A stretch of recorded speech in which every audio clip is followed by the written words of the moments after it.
Alright, I'm a silly little monkey. Just testing my mic. Is it working? Testing, 3, 2, 1.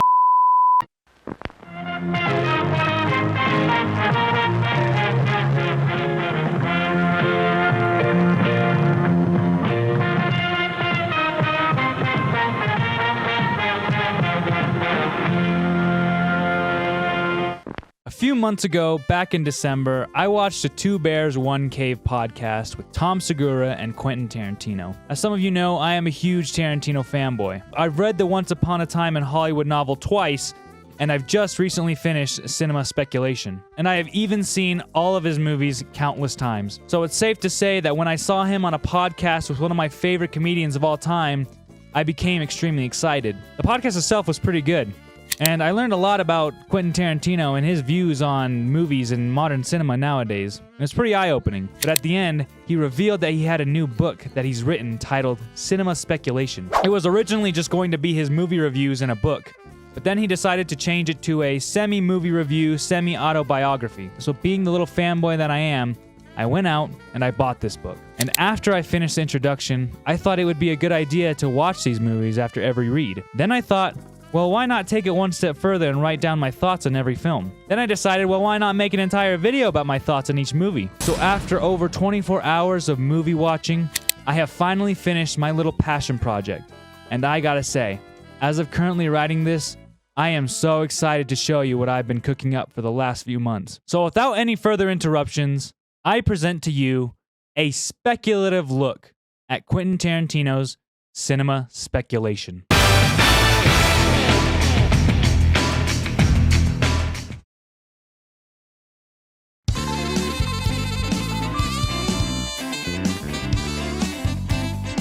To start, we have Bullet, one of the coolest movies I have ever seen. Tarantino says that this movie is pure cinema and is one of the best directed movies ever made. And I'm sorry, but I'm gonna have to agree. From start to finish, Peter Yates keeps this movie flowing. The casting for this movie was pretty phenomenal. In Cinema Speculation, Tarantino describes Stephen McQueen as a straight-up movie star. He was really hyping up his character Frank Bullet, and at first I was skeptical. Was he as cool as Tarantino's own Cliff Booth? As I watched the film, it became apparent. Frank Bullet was cool. He doesn't say much in this film. No, he's not mute, but he's not a character that was written to have a lot of dialogue. Or maybe he was. Apparently, Stephen McQueen didn't like when the characters he played talked so much. Tarantino actually mentioned in his book that McQueen would tear out pages of dialogue from a lot of his movie scripts. So, knowing this, while viewing the film for the first time, there were moments where someone was speaking to Frank and he would just look at them, cool as a fan. Almost like he was supposed to have some dialogue. The movie objectively is great. And for some reason, I was feeling a bit nostalgic about this movie.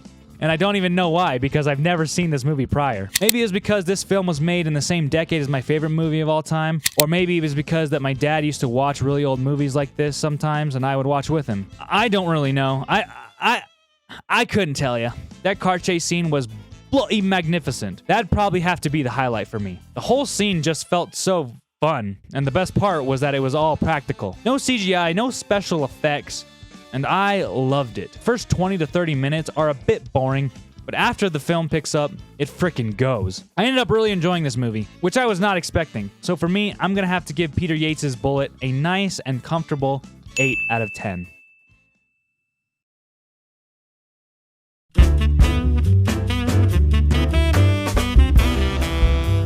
Alright, so coming up next is Don Segal's Dirty Harry. Quentin's view on this movie is that it pretty much was the beginning of the serial killer psycho movies. And I feel that he's absolutely correct on this take because, I mean, just look at shows like Criminal Minds and NCIS. Those shows have a serial killer psychopath every episode. This film is a surprisingly good movie that I was not expecting that I was gonna like. Of course, I have seen Clint Eastwood in just about every Western you could think of. Every movie from the Dollars trilogy, countless times, by the way. The Outlaw Josie Wales, The Pale Rider, etc., Hondo, all of them. Besides The Mule and Gran Torino, I have never really seen him play anything besides a badass cowboy. And in my opinion, he does a great job at playing Harry Callahan. This movie really made me appreciate the vision Don Segal had. The politics during the time this movie came out was that all cops were pigs, you know, during the height of the hippie movement. So a cop movie being this popular during that period of time is kind of crazy to think about. The political narrative that this film speaks to us, the audience, is the fifth and Fourth Amendment, and the Miranda. Talking before action. I love that about this film. It really answers the question to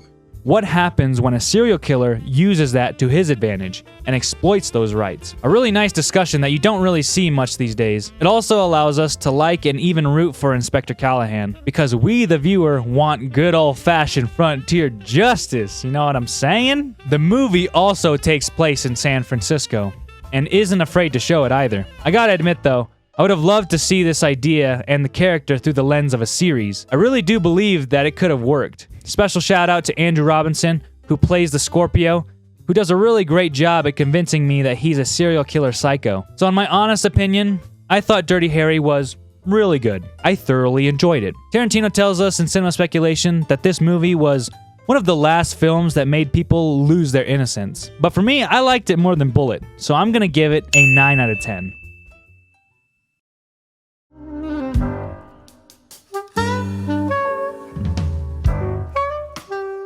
I'm not gonna lie to you, this one was mid. Tarantino himself says that the only reason he put it in the book was because of the grape scene and how much that affected him as a child. And I think he even hyped up that scene a little bit too much because when it happens, it doesn't really feel like it has any real weight to it. Or maybe it's just because I've become so desensitized that I don't really respond to it like Tarantino did when he was a child. After they bury the first hillbilly, the rest of the movie just feels dull and boring. It would feel like the movie was just dragging on after they got out of the river. Burt Reynolds is one of my favorite old-time movie actors, and during the 70s, he was really becoming a movie star. So it was weird to see him sidelined for the last 50 to 45 minutes of the movie. I really don't understand what this movie was trying to tell us. I mean, I guess you could say that shooting an animal to kill is not the same as shooting a human to kill. I mean, I guess, but it's not crystal clear to us that that's the case either. I think when this movie was first released, I feel like the only thing that made it popular was the grape scene for shock value and Burt Reynolds. But other than that, there's not much incentive to watch this movie. So I'm gonna give it a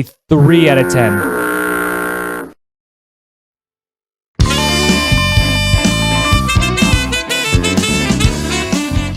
Okay, so my first Peckinpah movie that I have ever seen, and I gotta say, The Getaway is phenomenal. Back in the day, Sam Peckinpah was almost like how Tarantino is viewed today. He was a director/filmmaker that wasn't afraid of using violence as a form of expression. Although the violence isn't really anything to write home about, but come on, it's violence from the 70s. I could understand during that time to see this level of violence would have been mind-blowing. I think Stephen McQueen is fantastic in this film as well. He does a really great job of portraying Doc McCoy as a frustrated and more uncool type of character, which was a completely different character than the one he played in Bullet. In the book, Tarantino tells us that this was one of, if not the last movie where we see Stephen McQueen at his peak. And you know what? I'm gonna have to go with the French on this one. I think Ali McGraw was great in this movie. If you view the film through the lens of a metaphoric love story, then you'll see that Ali McGraw was a phenomenal choice for the character. Apparently, when this film first came out, everyone and their mother were upset that Sam Peckinpah and Walter Hill went with Ali McGraw. I guess the reasons were mostly because many felt that the actress was unfit to play a bank robber.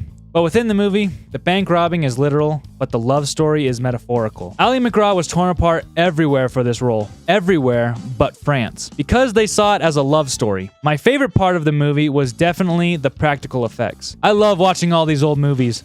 All of them have these practical effects that make the movie unique and different, especially in an age where everything is CGI. I love when these movies use practical effects because it feels authentic and feels like the movie has a sense of personality. The Getaway is a great movie, and seeming how this is allegedly the movie where we last see Stephen McQueen at his peak, I gotta admit, I'm gonna miss talking about him in the rest of this video, but I really enjoyed The Getaway. It was obvious while reading Quentin's take on this movie that this one was one of his favorite movies of all time, and I can see why. So for me, I'm gonna give this movie a 9 out of 10.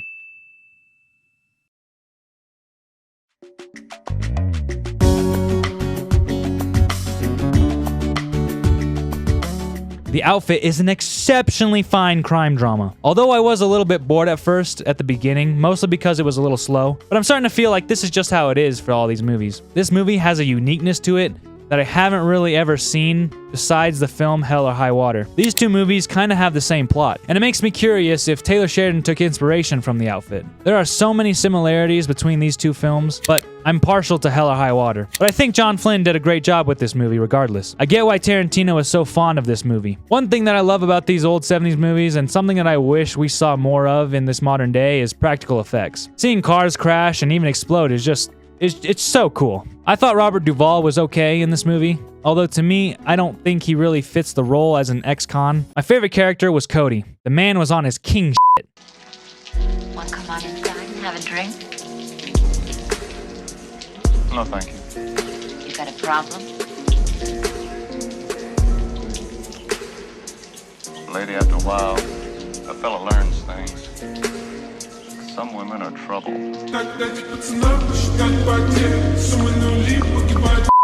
Overall, I quite like this film, so it will receive an 8 out of 10.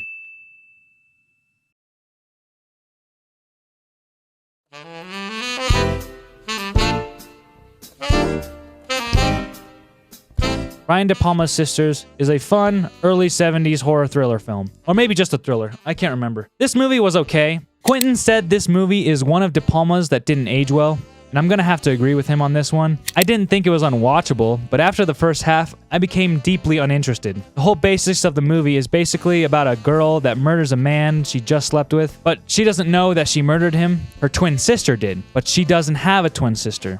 She just thinks she does. It's one of those split personality plot lines that's actually somewhat overused in Hollywood. Like I said, the first half was okay, but then it takes a weird turn with the reporter named Grace Collier, who ends up investigating this crime that she witnessed. Then at the end, it takes an even weirder turn with the story, as it tries to do this twist that this whole time her sister has been dead, and that Danielle had been splitting her personality with her sister, Dominique. But it falls flat on its face. It just doesn't work for me. Luckily, the story isn't all there is to offer. Brian De Palma is quite a brilliant filmmaker, and I can respect his style of filmmaking. He does these split screen shots that are really cool, and I hadn't seen any other filmmaker do that besides Quentin Tarantino in Jackie Brown and Kill Bill Volume 1, which actually Tarantino got this idea from De Palma and used it in his films, which I thought was pretty cool. Although I didn't like this movie that much, I respect the way this film was made. So I'm gonna give it a humble 5 out of 10.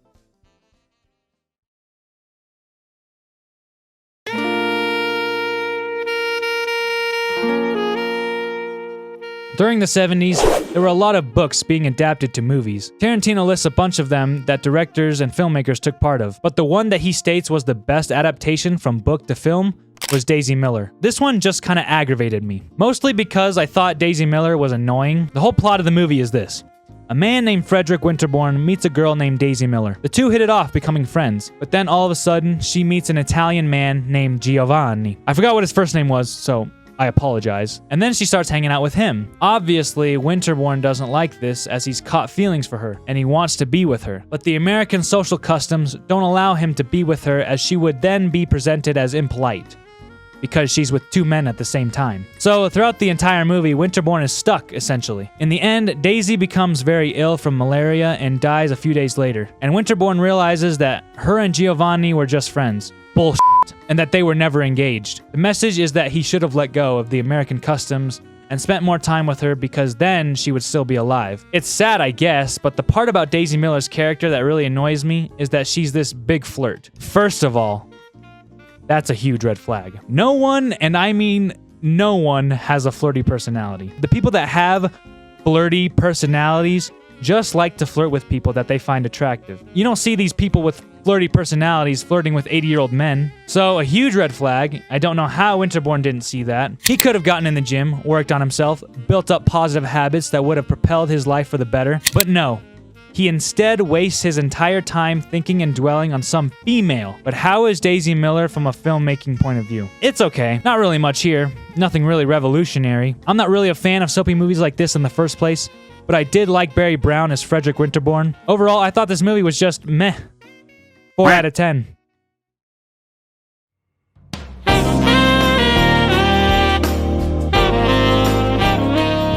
Now, first things first, I love Martin Scorsese. and I love this movie. I relate to this movie on a personal level. Travis Bickle is a character that I've always felt like I've connected to the most. Sure, I would love it if my personality and mannerisms were more like Brad Pitt's, Tyler Durden, but that's just not where reality lies. Taxi Driver as a whole is just so freaking good. I think that this movie has aged really well. I also feel like this movie is one of the many movies that I like to categorize as a prediction of modern society. If you take a look at movies like American Psycho, Fight Club, and Taxi Driver, they all predicted the direction society was heading in. Loneliness and the abandonment of masculinity, the destruction of femininity, corporate greed, and hedonism. When this movie came out, Tarantino explains that Travis Bickle was seen as this loser who turns into the bad guy. Now, the movie can be interpreted that way. I've always seen Travis as just a guy who is staying on a Sigma male grind set and just trying to do what's right. Whatever your thoughts on Travis Bickle and speculations are, objectively, this movie was directed really well. I love the subtlety of Iris's character and what she represents to us. The colors in this movie are also done really well. The camera work and the cinematography combined with Bernard Herrmann's beautifully composed score is nothing more than superb. And of course, Martin Scorsese is one of the GOATs. In Cinema Speculation, Quentin says that Brian De Palma almost directed Taxi Driver instead of Scorsese. Quentin claims that he would have done a better job, but I'm not so sure about that. I think Taxi Driver was supposed to end up exactly how it did. So for me and my slight bias towards this film, I am going to give it our first 10 out of 10.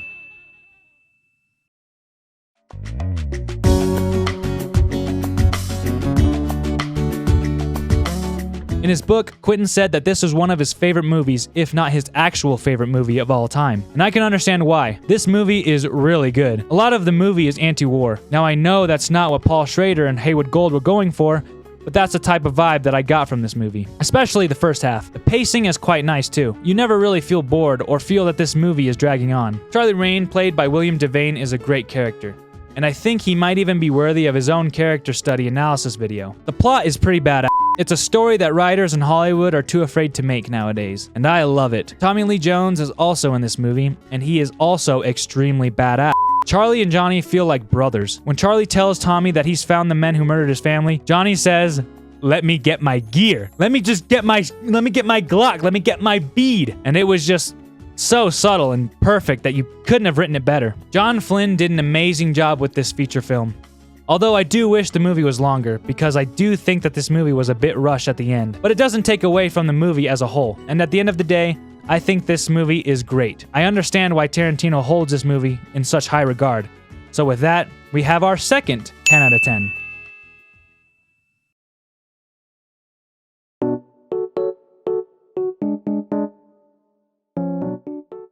In this chapter or review of Paradise Alley, Quentin starts off by talking about Sylvester Stallone and how he fell in love with the rising star. He talks about the nostalgia for the 50s during this time, which is where the Lords of the Flatbush come in. That movie is where Sylvester Stallone made his big acting debut, and when I say big, I mean that lightly. Lords was a movie that was kind of popular during the 70s, but it wasn't because it was such a hit, but more, really, the 50s nostalgia. So Tarantino talks about the first time he saw Sly.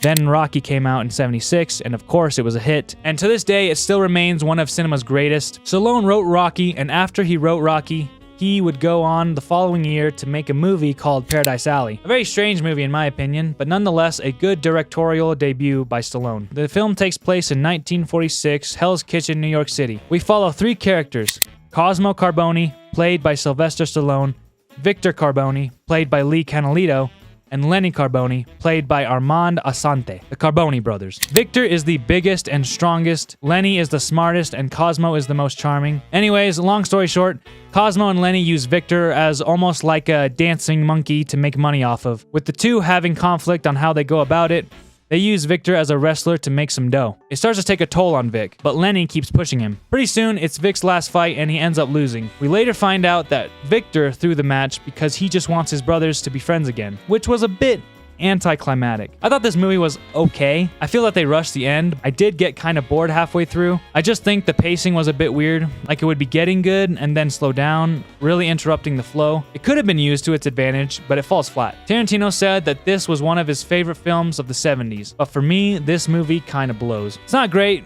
but it's not unwatchable. It's just meh. So I'm gonna have to give this film a 5 out of 10.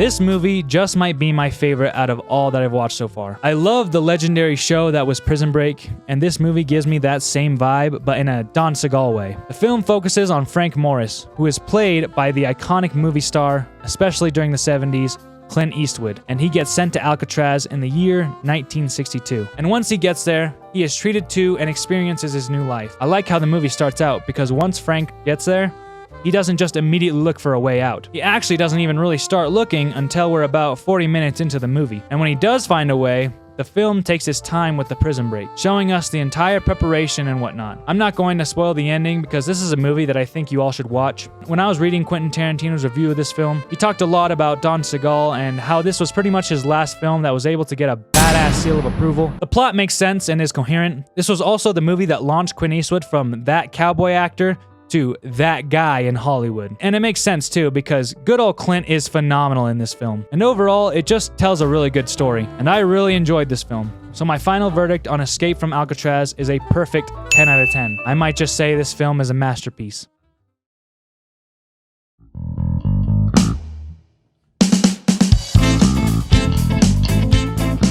Paul Schrader's Hardcore is a film about a religious man whose daughter goes missing in Los Angeles during a church youth trip. Jake Van Dorn, played by George C. Scott, is that religious man. He hires a detective to look for her. The detective finds out that she's gone into the pornography industry. The detective shows him the prawn loop, and he says, "Oh my God, that's my daughter," the tagline of the film. So then he tries to get the detective to find exactly where she is, and he instead just fools around with some prawn stars. So Jake takes matters into his own hands and goes to look for her himself. So we follow Jake throughout most of the movie, trying to piece together where his daughter is. Soon he finds a sex worker that is probably the best character in the film. Her name is Nikki, and she pretty much becomes Jake's surrogate daughter. The two travel together all over the state of California, looking for his daughter. He does eventually find her, and it's the worst part of the entire movie. Tarantino says this too, but his problem with the film is the way prawn stars are treated in this movie. And he also thinks the ending is awful too. And although I don't really care how the sex workers were viewed in this film, I do agree that the ending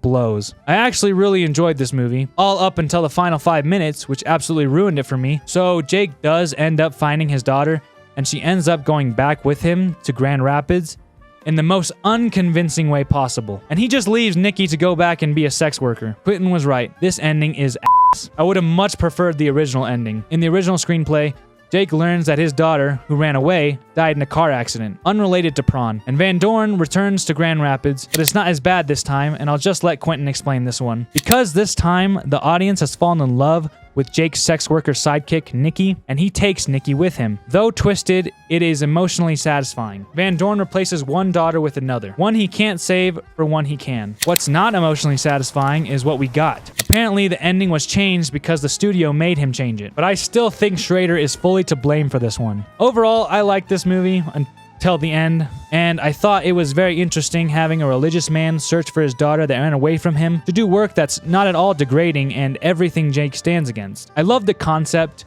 but that ending really brought this movie down for me, so I'm gonna have to give it a 6 out of 10.